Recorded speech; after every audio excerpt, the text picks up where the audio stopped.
ഇന്നത്തെ എൻ്റെ ഡ്രസ്സ് എങ്ങനെയുണ്ട്? എനിക്ക് വളരെ ഇഷ്ടപ്പെട്ടൊരു കോഡ് സെറ്റാണ് കേട്ടോ ഇത്. ഓൺലൈനിൽ നിന്ന് എടുത്തതാണ്. നല്ലൊരു ബ്ലാക്ക് കളർ എനിക്ക് ഭയങ്കര ഇഷ്ടപ്പെട്ടു കേട്ടോ. ചേട്ടൻ എടുത്തു തന്നതാണേ. അപ്പോൾ ഇന്നാണ് കേട്ടോ പള്ളിയിൽ കൊടിയേറ്റം. അപ്പോൾ കൊടിയേറ്റം കാണാനായിട്ട് ചേട്ടയും വന്നിട്ടുണ്ടായിരുന്നു. ഞങ്ങൾ രണ്ടുപേരും കൂടി സ്കൂട്ടറിനാണ് പോയത്. അപ്പയും അമ്മയും ഹാരിക്കുട്ടനും കൂടി ആദ്യമേ തന്നെ പള്ളിയിലേക്ക് പോയിട്ടോ. അങ്ങനെ ഞങ്ങൾ പള്ളിയിലെത്തി. ഇന്ന് ഫുള്ള് ലൈറ്റും കാര്യങ്ങളൊക്കെ ഓൺ ചെയ്തിട്ടുണ്ടായിരുന്നു. അങ്ങനെ കൊടിയേറ്റമൊക്കെ ഭംഗിയായി കഴിഞ്ഞു. ഇന്ന് മെത്രാൻ്റെ കുർബാനയായിരുന്നു. ഒപ്പം ഇന്നാണ് കേട്ടോ നമ്മുടെ പുതിയ അൾത്താരയുടെ വെഞ്ചിരിപ്പും. അങ്ങനെ പള്ളിയിലെ പരിപാടിയെല്ലാം കഴിഞ്ഞു.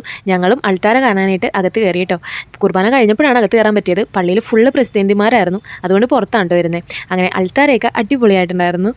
എല്ലാവർക്കും ഭയങ്കരമായിട്ട് ഇഷ്ടമായിട്ടോ ആൾത്താര. പിന്നെ അടുത്ത കൊല്ലത്തെ പ്രസിദ്ധേന്തി എൻ്റെ അമ്മയാണെങ്കിൽ ഇക്കൊല്ലത്തെ പ്രസിദ്ധേന്തി എൻ്റെ അനിയനാണ് കേട്ടോ. അങ്ങനെ അവൻ്റെയും കൂട്ടുകാരനും കൂടിയൊക്കെ നിന്നൊരു ഫോട്ടോയൊക്കെ എടുത്തു. ഞങ്ങളും കുറച്ചു നേരം പള്ളിയിൽ ഇരുന്നിട്ട് നേരെ വിട്ടത് ബജി കഴിക്കാനായിട്ട്. പള്ളി പെരുന്നാളുടെ വൈബ് തന്നെ ഇങ്ങനത്തെ ബജിക്കടയും കളിപ്പാട്ടക്കടയൊക്കെ അല്ലേ. അങ്ങനെ ഞങ്ങൾ അവിടെ നിന്ന് കോളിഫ്ലവർ ബജി മേടിച്ചു. ഞങ്ങൾ ഇതിൻ്റെ ഫാൻസാണ് കേട്ടോ. അങ്ങനെ അതും കഴിച്ച് ഞങ്ങൾ തിരിച്ച് വീട്ടിലേക്ക് പോയി. ഞങ്ങളുടെ വീഡിയോസൊക്കെ ഇഷ്ടപ്പെടുന്നവർ ഒന്ന് കമൻറ്റ് ചെയ്ത് പറയണേ. ഇതുവരെ സബ്സ്ക്രൈബ് ചെയ്യാത്തവർ ഒന്ന് സബ്സ്ക്രൈബ് കൂടി ചെയ്തേക്കണേ.